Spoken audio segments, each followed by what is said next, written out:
On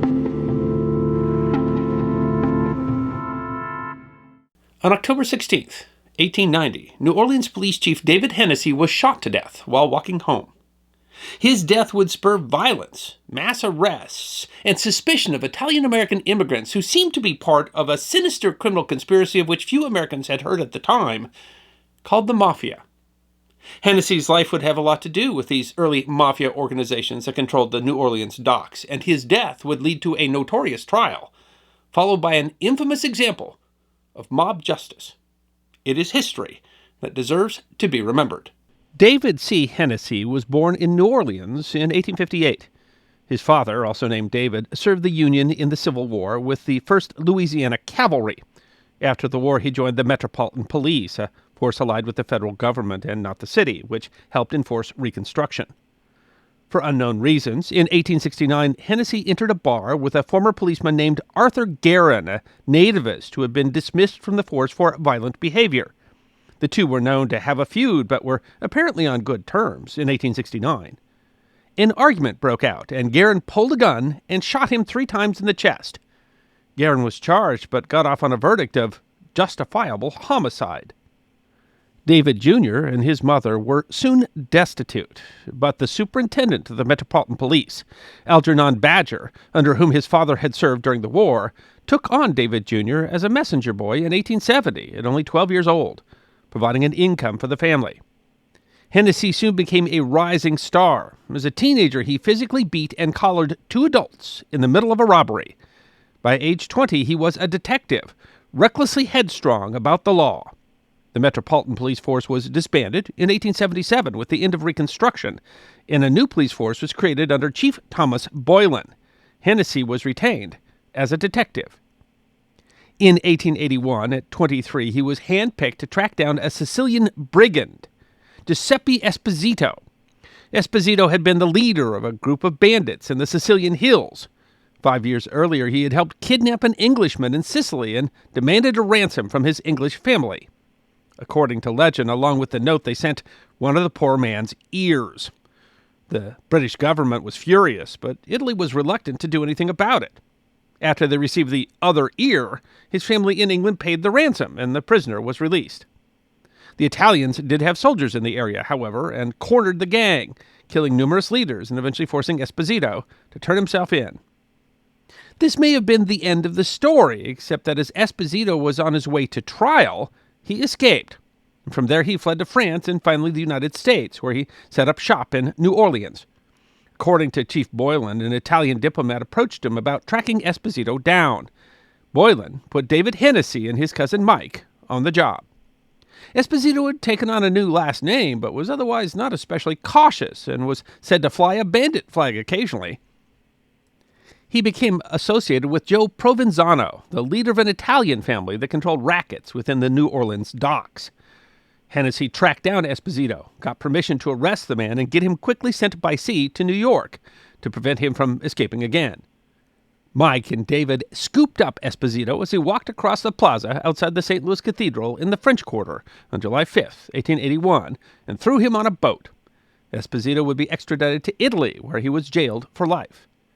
His absence would lead to a split in the Mafia organization in New Orleans, however, which would play a large role in Hennessy's life. Meanwhile, trouble was brewing in the police force of New Orleans.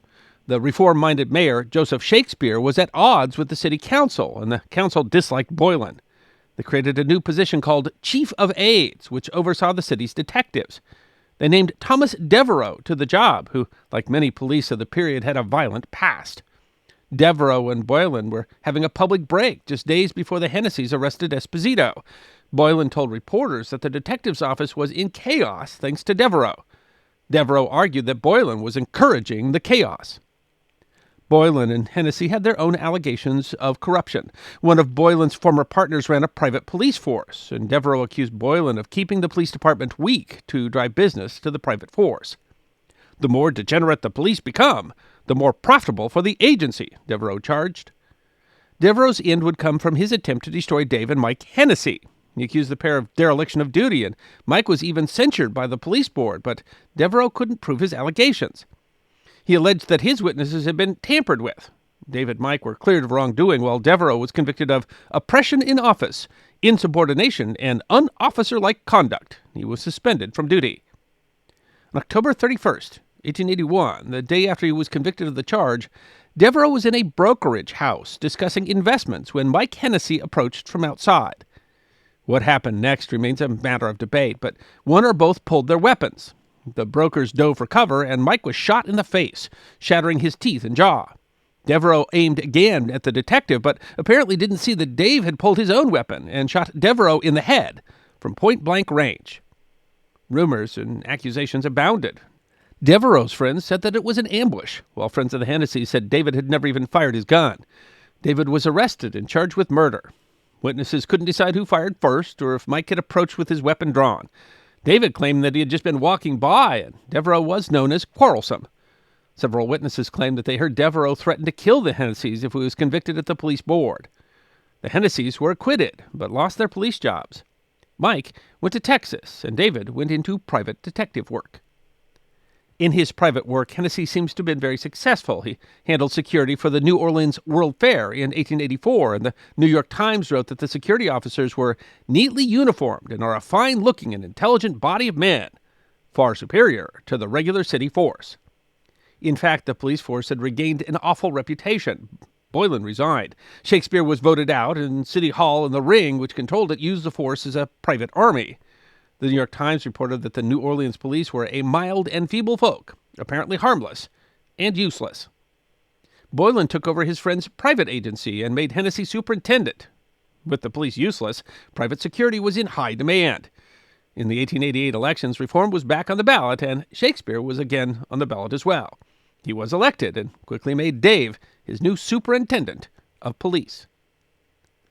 Hennessy went about reforming the force, fired much of the old force. He ordered new uniforms and instituted physical and educational tests for the first time in years. Despite relative wealth, he continued to live in a shabby house with his mother.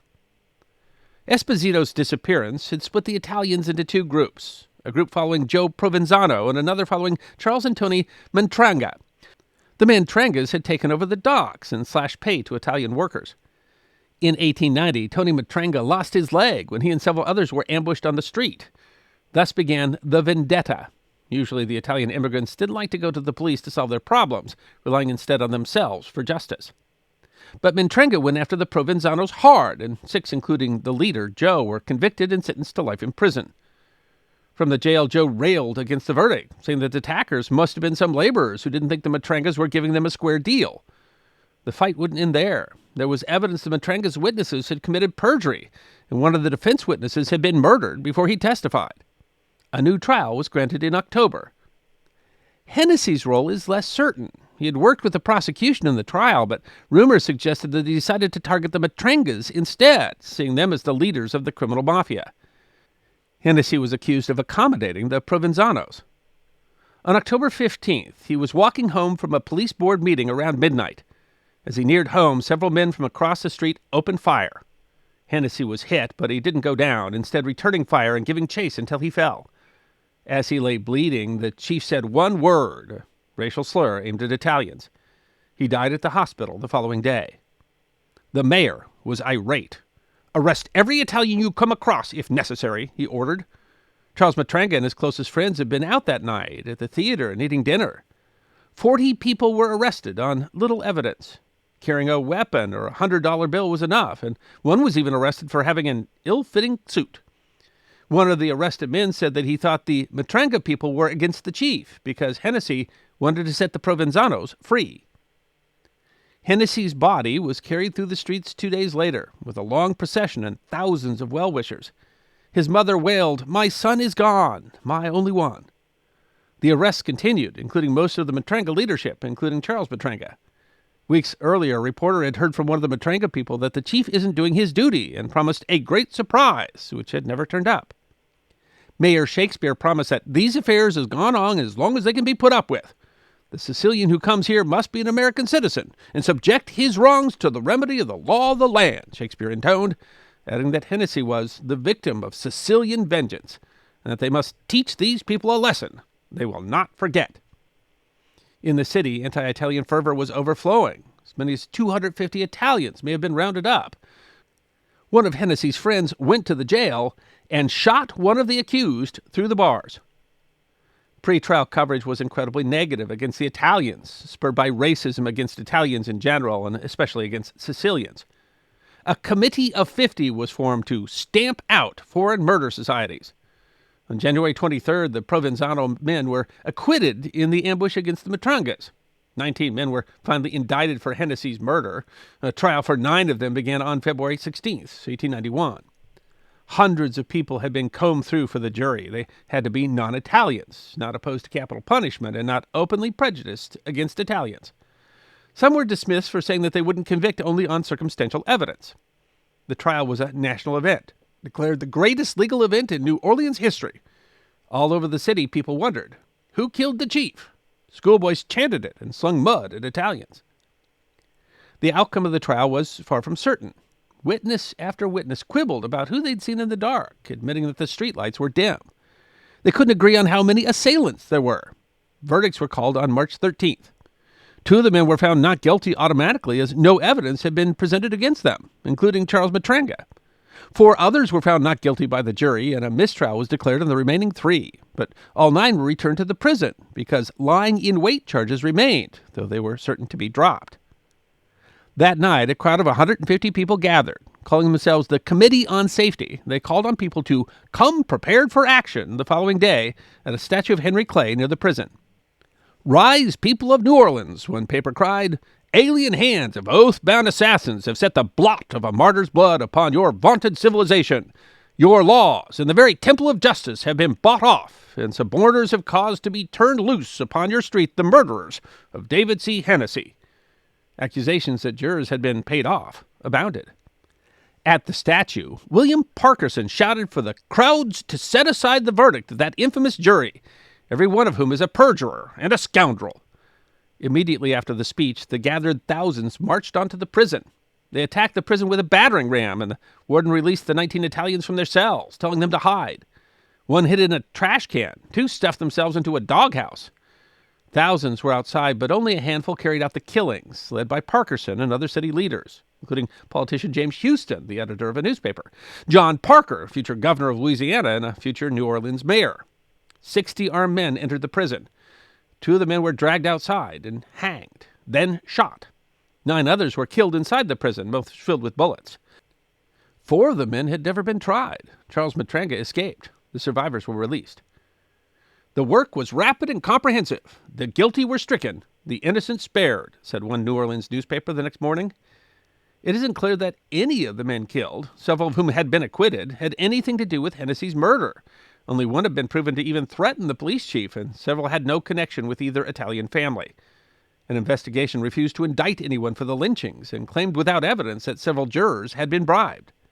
The grand jury said that the mob was made up of the first, best, and even the most law-abiding citizens of the city. The lynchings prompted Italians around the country to protest, but most American newspapers sympathized with the mob. Hennessy, most thought, had been avenged. For most Americans, this was the first time they had ever even heard the word mafia, and the first confirmation that any such organization existed in the United States. Hennessy's death and the violence and chaos that followed has been cited as one of the reasons that the Mafia has rules against killing public figures and law enforcement. At least 3 of the men who were killed in the mob violence were Italian citizens, and the Italian government was eventually paid an indemnity for their slayings. For a while, some newspapers feared that Italy might actually go to war over the lynchings. And the newspaper, the New Orleans Delta, optimistically, though as it turns out, entirely prematurely proclaimed that the hand of the assassin has been stayed. The Mafia, they opined in 1890, is a thing of the past. Special thanks to the Mob Museum, the National Museum of Organized Crime and Law Enforcement in Las Vegas, Nevada. I hope you enjoyed this episode of The History Guy. Check out our community on thehistoryguideguild.locals.com, our webpage at thehistoryguy.com, and our merchandise at teespring.com, or book a special message from The History Guy on Cameo. And if you'd like more episodes on forgotten history, all you have to do is subscribe.